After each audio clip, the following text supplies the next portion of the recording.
Bonjour, je vous retrouve pour une nouvelle vidéo sur l'exploration des couleurs. D'abord, j'espère que vous allez toutes bien.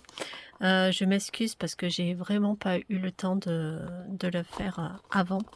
J'avais envie, mais j'avais vraiment pas le temps. J'ai eu quelques petits soucis de santé et beaucoup de travail, voilà.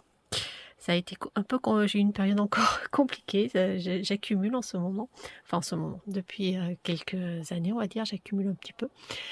Et, euh, et du coup, et comme vous le savez en plus, je faisais une formation à côté, enfin je fais toujours une formation à côté du travail et du reste, j'ai pas forcément vraiment beaucoup de temps de scraper. D'ailleurs, je fais quasiment rien. Mais ça, ça me tenait à cœur de continuer.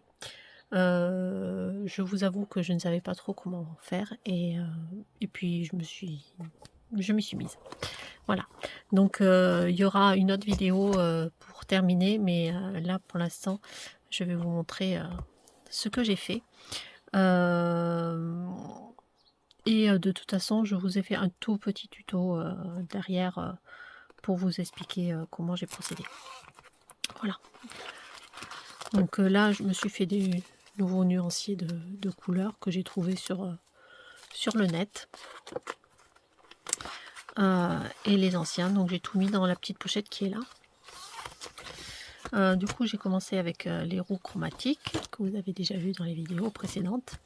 Et là, j'ai fait en fait par couleur le nuancier de tous les GD que je possède. Bon, il est vrai que j'en possède beaucoup parce que je fais mes propres pigments maintenant.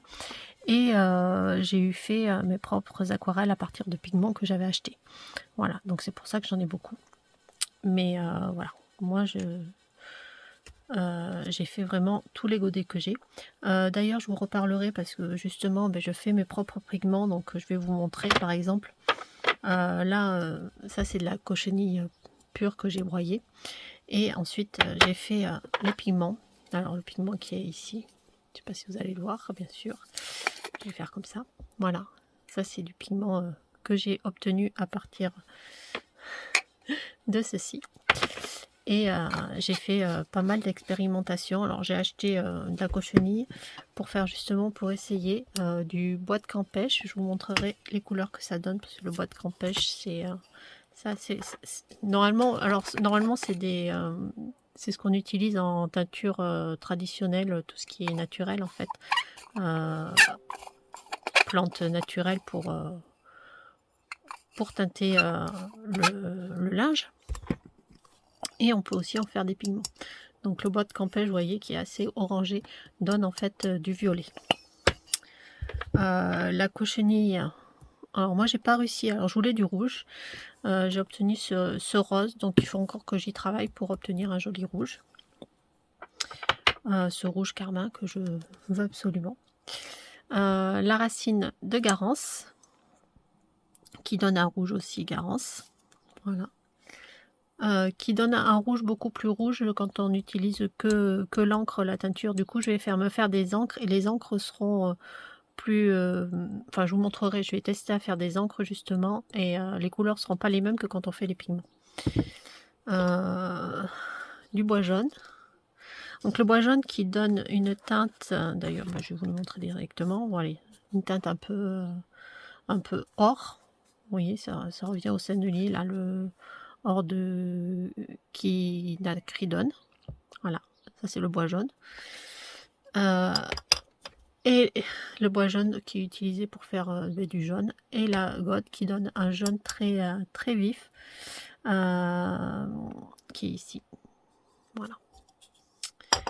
Et je vous montre le bois de Campeche. Le bois de Campeche, je vous montrerai après de toute façon plus en détail le nuancier.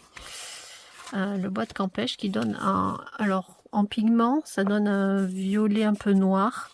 Et là, je l'ai mélangé, je me suis fait un petit godet où j'ai mélangé justement la cochenille, que je vous ai montré un peu plus rose, avec du bois de Campeche. Ça donne un violet un peu plus... assez terne en fait. Mais j'aime bien comme couleur, je trouve que... Mais pour faire, justement, pour faire des ombres, ça peut être intéressant de l'utiliser. Donc du coup, je vous remontre. Donc j'ai mis tous mes rouges. Et comme ça, parce que je vais vous montrer, en fait, j'avais fait ça à la base. Je pense que vous avez déjà vu de toute façon. Et au fur et à mesure, en fait, que j'achetais mes pigments, vous voyez, j'ai mis au fur et à mesure ce que j'avais. Voilà. Mais c'est tout mélangé, en fait. Enfin, c'est mélangé. Là, c'est l'ocre de France. C'est mes pigments que j'avais acheté sur un autre site. Là, j'en avais acheté, mais c'était vraiment les tout premiers. Donc, c'était une toute petite fiole. J'avais pas grand-chose. Hein. Voilà. Ocre de France, déjà, j'en avais acheté un petit peu plus en contenance. Ça, c'est la première palette que j'ai eue d'aquarelle. C'est Winsor & Newton. C'est la palette étudiante. Ça, c'est des pigments que m'avait offert Cathy qui me suit, et je la remercie encore parce que franchement, voilà, je m'en sers toujours. Voilà, donc ça c'était la palette étudiante de Winsor & Newton.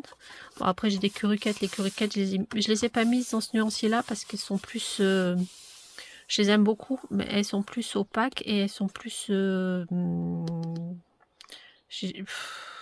comment dire, c'est entre l'aquarelle et l'acrylique. Voilà, donc c'est... Voilà, elles sont un peu différentes, mais je les aime beaucoup.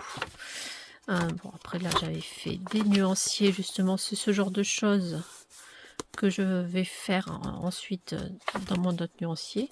Ça, c'est les autres ocres de France, mais vous voyez, à chaque fois que si je veux un rouge spécial, eh bien, il faut que je regarde tous mes rouges, les uns après les autres, mais je vois pas forcément... voilà, ça c'est les pigments que j'avais achetés. Et là, j'ai investi dans quelques senneliers parce que j'aime bien sennelier. Et c'était pour voir la différence aussi avec les pigments que je fais moi, voir la qualité en fait, la différence de qualité. Bon, sennelier était une très bonne qualité, mais finalement, les pigments, ce que moi je fais, ça, c'est pas la même qualité, mais c'est quand même, finalement, ça se mélange bien et c'est pas trop mal. Enfin, pour moi, ça me suffit personnellement. Et ça, c'est une palette Nid Art que je vous ai montré, que j'ai trouvé dans une solderie et que j'ai acheté, je crois que c'est 5 € avec la boîte. Voilà, j'avais pris surtout pour la boîte parce que la boîte était pas chère. Et du coup, j'ai testé les aquarelles et elles sont très jolies, très pigmentées. Donc, du coup, je m'en sers. Voilà. Donc là, avec ce genre de...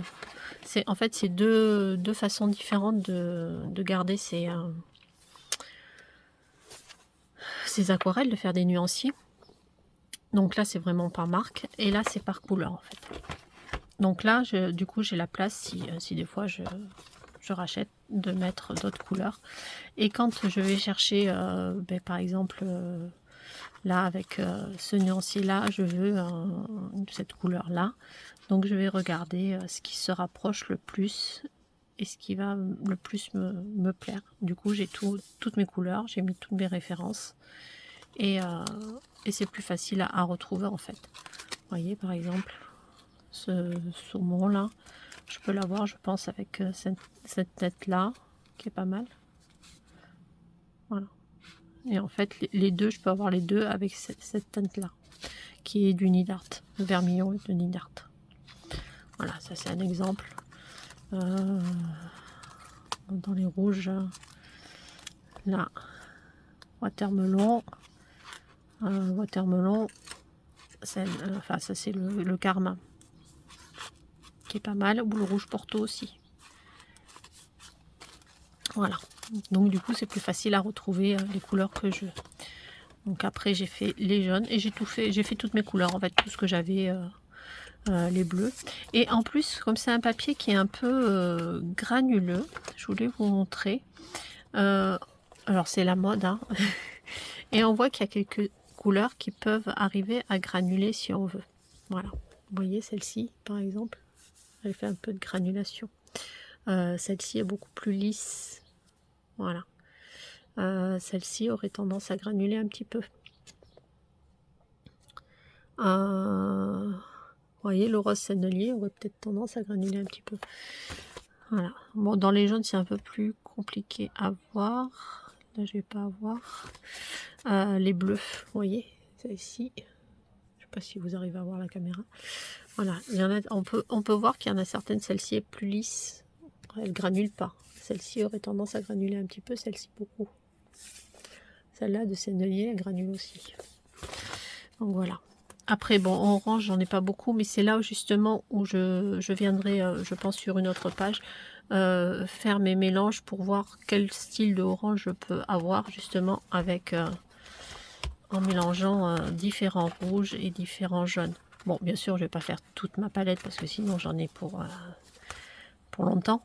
Mais au fur et à mesure de mes introspections, savoir faire des essais, hein, quand je fais des essais, et me les noter au fur et à mesure en fait. Donc les violets, vous voyez, avec le bois de Campèche, j'aime bien. Finalement, j'aime beaucoup comme couleur. Voilà, les différents verts, pareil. Donc là, par exemple, si je veux ce vert-là, un peu kiwi, ben, je vais le retrouver ici dans mon vert pomme en fait. Parce que les autres verts sont... Voilà. Pour ce vert-là, par exemple, qui est très clair, je pourrais le retrouver ici dans celui-là en mettant beaucoup d'eau.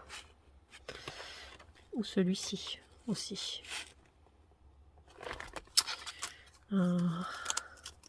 Ce vert-là, voilà, c'est plutôt ce vert-là.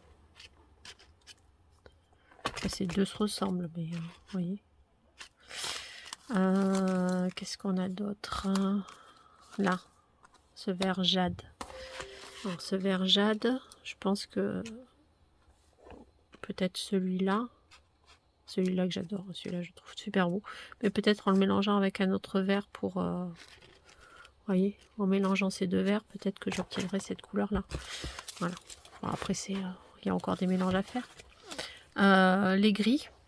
Alors ça, par contre, je veux vraiment faire les mélanges justement avec entre la couleur primaire plus la couleur qui est complémentaire. Donc pour voir toutes les teintes de gris qu'on peut avoir, parce qu'on peut vraiment faire des teintes de gris très différentes. Donc vraiment, celui-là, c'est celui-là que je veux le plus faire, comme je vous avais montré hein, ici, là. Toutes les teintes de gris qu'on peut avoir différentes, suivant ce qu'on veut faire. Voilà, on peut vraiment avoir des teintes de gris complètement... voilà. Et après, ça, c'est toutes mes couleurs terre. Voilà. Et là, j'en ai beaucoup parce que justement, quand j'avais commencé à faire mes propres aquarelles, j'avais acheté des pigments. C'était des petites fioles, c'était un kit où il y avait beaucoup de couleurs terre. Donc voilà, c'est pour ça que j'en ai énormément aussi. Voilà, voilà. Donc je vous mets la suite avec le petit tuto pour arriver à faire votre petit nuancier si ça vous dit. Et puis je vous dis du coup à tout de suite pour la suite. Alors, j'ai préparé 3 feuilles, un pour me faire le rouge, le bleu et le jaune. Je vais faire le rouge avec vous et je pense que les deux autres, je les ferai hors caméra. Déjà, je vous montre. En fait, j'ai préparé toutes mes palettes. J'ai la planète Need Art, donc là, je mettrai mes deux rouges. Voilà. Need Art, il me semble que je vous avais dit, hein, je l'avais trouvé en solderie, à pas cher. Voilà, et les aquarelles sont très bien, par contre je ne les ai pas retrouvées sur le net. Donc, voilà, ensuite j'ai ici mes quelques senneliers, voilà, plus celle-là que m'avait donné Véro, je ne me rappelle plus la marque, il faudra que je retrouve la marque. Voilà, donc ça c'est les rouges. Après j'ai tous les rouges que moi je me suis fait avec mes pigments. Et plus ça que j'ai fait dernièrement, en fait, je me suis fait des aquarelles avec des pigments irisés. Voilà. Mais ceux-là, je les mettrai pas. Hein. Et là, j'ai fait des tests en fait de pigments. Donc, alors, je les ai ici, les couleurs. J'ai fait, je me suis fait mes propres pigments en fait, à partir de, ça c'est de la Garance, de la cochenille, du bois de vigne, de la gode et du bois jaune. De la gode ici et du bois jaune ici. Et du coup, j'ai fait plusieurs tests parce que là, j'ai fait les pigments purs et là, j'ai retesté en faisant. Là, c'est le pigment pur de Garance. Et là, j'ai pas fait encore le nuancier, mais c'est avec un petit peu de craie pour que ce soit plus opaque parce que là, c'est vraiment très transparent et du coup, je l'ai fait. Vous voyez la différence. Là, on voit beaucoup avec le jaune. Là, c'est le pigment pur et là, c'est avec un peu de craie. Voilà. Et la cochenille, c'est pareil. Là, c'est le pigment pur et là, c'est avec un peu de craie. Et la Garance, pareil. Pigment pur, un peu de craie. Voilà. Donc, je vais rajouter celle-ci et puis je vais faire voilà, le nuancier avec ça. Donc, je vais commencer par le sennelier. Je sais pas trop comment je crois que je vais mettre un peu à la. J'avais envie de faire un petit peu comme ça, à l'instant. Voilà. Un peu mes goodies.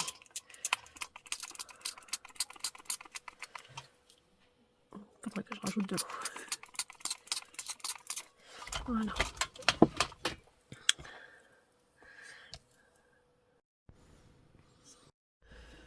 Bon, ça a coupé, c'est pas grave.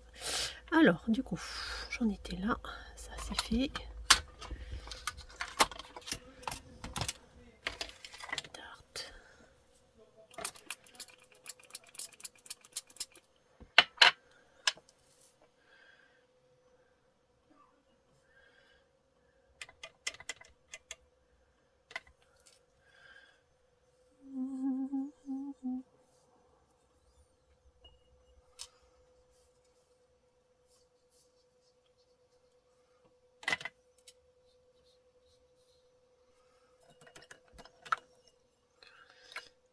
Ici là, on voit que les deux sont similaires.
Alors du coup, j'ai fait mes trois. Et là, je vais reporter toutes mes références. Voilà.